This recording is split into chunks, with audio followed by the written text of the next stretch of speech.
Hello friends, I am Priyanka and you are watching Priyanka's teaching. Friends, today I am going to explain you the poem The Lake Isle of Innisfree. This beautiful poem is written by William Butler Yeats and it is given in book Beehive of class 9. Friends, this poem contains 3 stanza and each stanza contains 4 lines. So first of all, I will start it from the introduction. Be with me and let's start. This well-known poem explores the poet's longing for the peace and tranquility of Innisfree. Friends, longing means होता है desire, yearning, ambition means जो है उसकी इच्छा है, उसकी तड़प है, ठीक है. एंड ट्रंक्विलिटी का मतलब होता है पीस, शांति, कामनेस, साइलेंस, ठीक है ना. ऑफ इनिस्फ्री, जो पोएट है उसकी बहुत इच्छा है. Innisfree is a name of a place. Innisfree जाने की, क्यों? क्योंकि वहाँ की जो कामनेस है, वहाँ की जो शांति है, वहाँ की जो पीस है, वो चीज़ें उसको क्या करती हैं, बहुत याद आती हैं. A place where he spend a lot of time as a boy. Okay, क्यों ये चीज़ें उसको बहुत अट्रैक्ट करती हैं, वो जगह उसको क्यों अट्रैक्ट करता है? क्योंकि उसने अपना बचपन जो है वहाँ पे अब गुजारा है. उसने अपने जीवन की एक बहुत ही इम्पॉर्टेंट पार्ट को वहाँ पे स्पेंड किया है और इसीलिए वो वापस इनिस्फ्री में जाना चाहता है. This poem is a lyric. It means कि it is a lyric poem. Friends, lyric poem हम उसको कहते हैं जिस पोएम में कोई पर्सन अपने पर्सनल पॉइंट ऑफ व्यूज़ को क्या करता है, एक्सप्रेस करता है. Okay, lyric poem means that this type of poem expresses a personal point of view. यहाँ पे भी जो पोएट है वो अपने पर्सनल पॉइंट ऑफ व्यू को शो कर रहा है.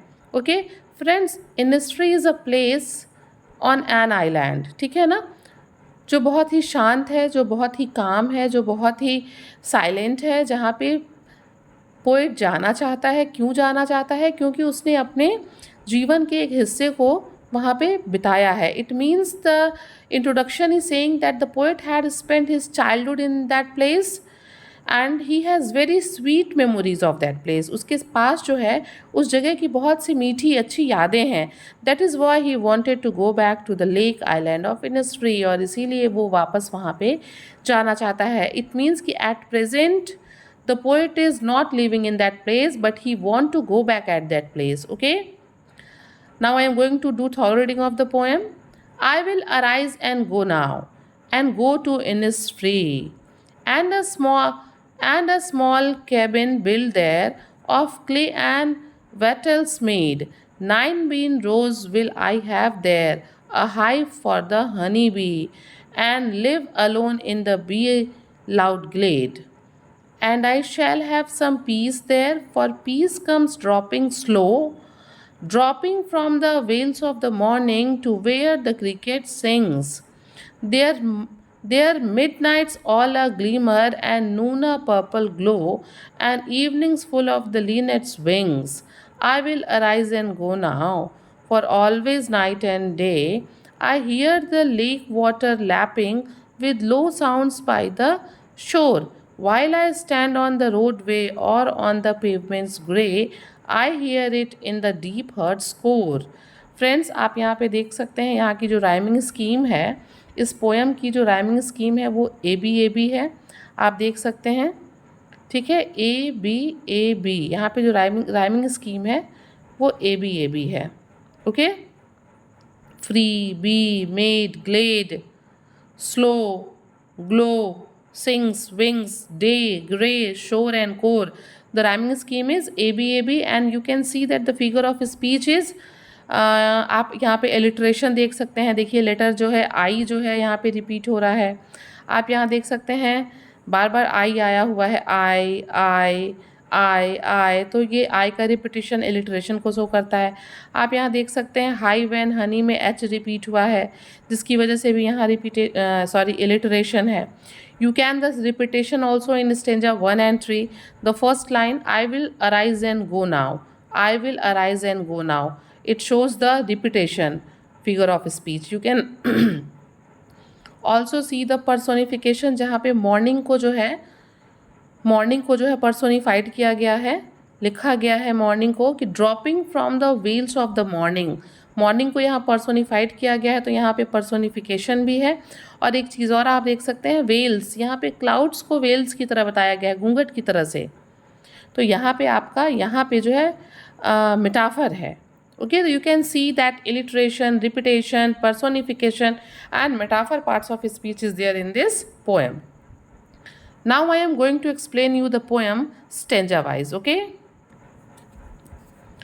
I will arise and go now, and go to Innisfree, and a small cabin built there of clay and wetless made. 9 bean rows will I have there, a hive for the honey bee, and live alone in the bee loud glade. Okay, first of all friends, glade का means होता है clearing, open space, खुला स्थान।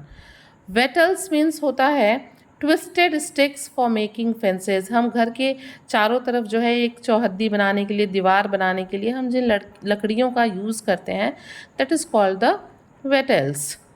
Okay, आइए, poet यहाँ पे कहता है कि I here refers to the poet William Butler ईस्ट। यहाँ पे जो आई है वो विलियम बटलर ईस्ट यानी कि पोइट को रेफ़र कर रहा है। पोइट यहाँ पे कहता है कि I will arise and go now, अभी मैं जो है उठूँगा और मैं जो है इनिस्ट्री चला जाऊँगा। एंड गो टू इनिस्ट्री, मैं अभी उठूँगा और सीधा मैं इनिस्ट्री चला जाऊँगा। और भाई मैं वहाँ जाऊँगा तो मुझे वहाँ रहने के लिए कुछ चाहिए ही, और वहाँ जाके मैं एक स्मॉल केबिन, एक वहाँ छोटा सा मैं एक घर बनाऊँगा, एक कमरा बनाऊँगा। वो कमरा मैं किस चीज़ों से बनाऊँगा? I will make that room with clay and wattles, मैं जो है क्ले से और वेटल से जो है मैं कमरा बनाऊंगा। भाई if the poet is going there on that island, he need some place to live in, तो इसलिए वो क्या करेगा, वो वहाँ पे रहने के लिए जो है एक घर बनाएगा।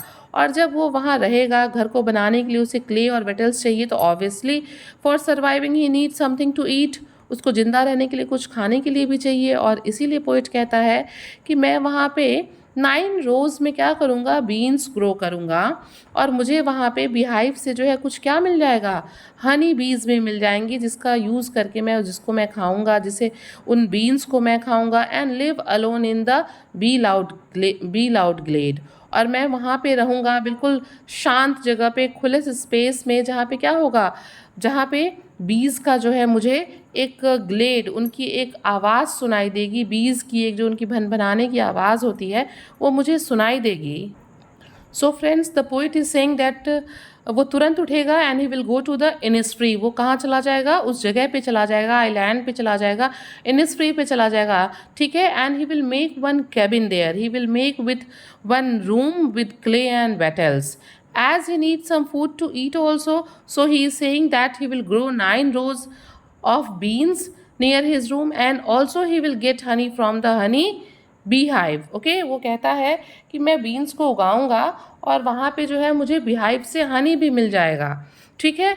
तो जैसे कि वो कहता है कि वो वहाँ पे अपना घर बनाएगा उस जगह पे, क्यों बनाएगा, because that place is full of the buzzing sound of the bees, and over there he will live alone in peace and tranquillity, कि वो वहाँ पे इसलिए रहना चाहता है क्योंकि वो जगह, स्पेस जो है बिल्कुल खुला हुआ है, बिल्कुल शांत है।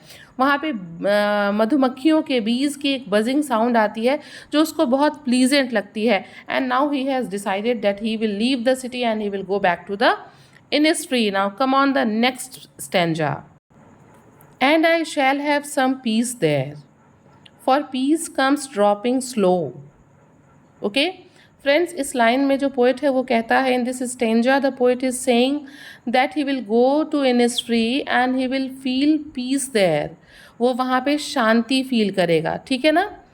He will feel peaceful, and he says that the feeling of peace is felt slowly, ठीक है, एंड ग्रेजुअली ही डिस्क्राइब्स। अब उसके बाद वो डिस्क्राइब करेगा कि कौन कौन सी चीज़ें हैं जो उसको पीसफुल फील कराती हैं। ये बहुत ध्यान देने की बात है, यहाँ पे लिखा हुआ है कि for piece comes dropping slowly, ठीक है ना। वो इस चीज़ को फील करता है कि जो पीस है वो धीरे धीरे ग्रेजुअली जो है वो आती है।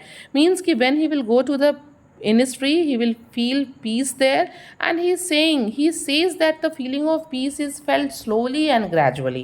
Okay, अब आप देखिए आगे कि वो कैसे जो है पीस को फील करता है, कैसे वहाँ की शांति को फील करता है, वो किस किस चीज़ों से उसको महसूस होता है कि वहाँ पे बहुत जो है ट्रंक्वालिटी है।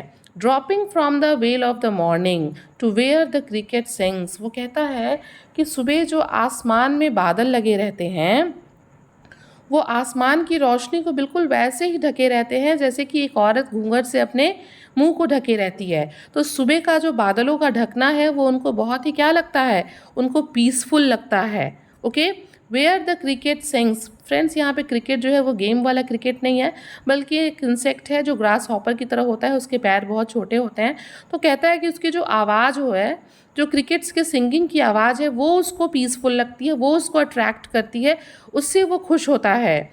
There midnight's all a glimmer, रात को जब वो बाहर रहता है, लेटता है, बैठता है या टहलता है, तो आसमान में जो तारों की टिमटिमाहट होती है, जो ग्लिमर होता है, जो शिमरी होता है, जो शाइनी होता है, वो जो है उसे बहुत अच्छी लगती है, उस वो बहुत उसको पीसफुल लगती है।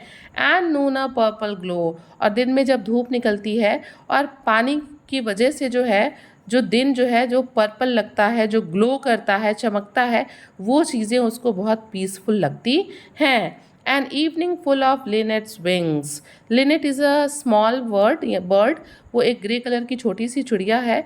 तो वो कहता है कि और शाम मुझे कब बहुत पीसफुल लगता है, जब बहुत ढेर सारी जो लिनेट बर्ड्स हैं वो आइलैंड पे उड़ के आती हैं और उनके पंखों को उड़ता हुआ देख के उनको, उनके पंखों को मुझे बहुत शांत फील होता है। Friends, you can understand that the poet is living in a city and the city is full of crowd, noise, ugliness and materialistic things. Okay, and that is why he want to go back to the Innisfree where he has spent his childhood, and the different things are fascinated him, making him feel peaceful. Okay, और उन चीज़ों में वो count कराता है कि morning का जो है बादलों का ढकना उसको अट्रैक्ट करता है, क्रिकेट की सिंगिंग उसको अट्रैक्ट करती है, दोपहर का जो है उसका पर्पल ग्लो, रात का ग्लिमर, और शाम को जो है लिनेट बर्ड्स के जो विंग्स हैं वो क्या करते हैं, उसको बहुत पीसफुल फील कराते हैं। Now come on the third stanza. The poet is saying, I will arise and go now, for always night and day. I hear the lake water lapping with low sounds by the shore. While I stand on the roadway or on the pavement's grey, I hear it in the deep heard score. अब यहाँ पे poet कहते हैं, William Butler east कहते हैं कि नहीं, अब मैं उठूँगा और मैं सीधा इनिस्फ्री जाऊँगा। क्यों मैं इनिस्फ्री जाऊँगा? क्योंकि at this time he is living in city. तो वो कहते हैं कि जब भी मैं कभी सड़क पे, शहर में सड़क पे खड़ा होता हूँ या पेवमेंट्स में खड़ा होता हूँ, ग्रे वर्ड्स जो है वो यहाँ के सिटी के नॉइज़ को, यहाँ के अगलीनेस को, यहाँ के मटेरियलिस्टिक थिंग्स को, यहाँ के पॉल्यूशन को शो कर रहा है। पोइट यहाँ पे कहता है कि जब मैं सिटी में कहीं रोडवेज पे होता हूँ या पेवमेंट्स में जब कहीं मैं खड़ा होता हूँ, तो मुझे हर समय, डे नाइट, कभी भी मैं कहीं भी होता हूँ, तो मुझे हर समय जो है, दिन रात जो है, मुझे क्या सुनाई देता है? I hear the lake water lapping with low sounds by the shore, मुझे सुनाई देता है कि जो झील का पानी है वो उसके किनारों से टकरा के जो है बार बार वापस आता है, और उसकी जो टकराने की आवाज़ है, जो लैपिंग साउंड है, वो बार बार मेरे दिल को जो है, मेरे डीप हर्ट स्कोर यानी कि मेरे बॉटम ऑफ द हर्ट्स में जो है वो सुनाई देती है। Means friends, the In this stanza, the poet says that now he will stand up and go to the Innisfree. अब वो हर हाल में उठेगा और Innisfree जाएगा। क्यों जाएगा? क्योंकि हर समय, दिन रात, जो झील है उसके लहरों के जो टकराने की आवाज़ है वो उसके दिमाग में, उसके दिल में बार बार क्या होती हैं, रिपीट होती हैं। And this sound attracts him to go to Innisfree, और ये आवाज़ उसको जो है Innisfree जाने के लिए क्या करती है, बार बार जो है वो अट्रैक्ट करती है, याद दिलाती है कि तुम वापस आओ। He hears the sound deep in the inner most part of the heart, और वो कहता है कि वो इस आवाज़ को अपने हर्ट के कोर से, एकदम गहराइयों से जो है सुन पाता है।